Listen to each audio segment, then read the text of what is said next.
Hello friends, welcome back to my YouTube channel. In this video tutorial, I will show you how to fix Twitter show button not working issue or how to fix show button not working in X app. So here follow these steps. Tap and hold on X icon and click on uninstall button to uninstall it. Confirm to uninstall.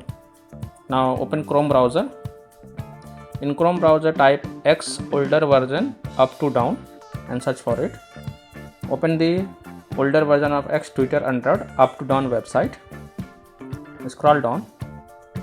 Now select the July 21 version and tap on it. Now download. Click on download. Click on download anyway. Now once this older version of Twitter gets downloaded, you have to install it on your phone. So tap on it to install it. To allow to install the from up to down source, then click on install, and once it is installed, open it, log into your account, and then you can check Twitter show button is working or not. So that's all for this video. If this video helped you, then please like and subscribe to my channel, share this video and hit the bell icon to get the latest updates. Thank you.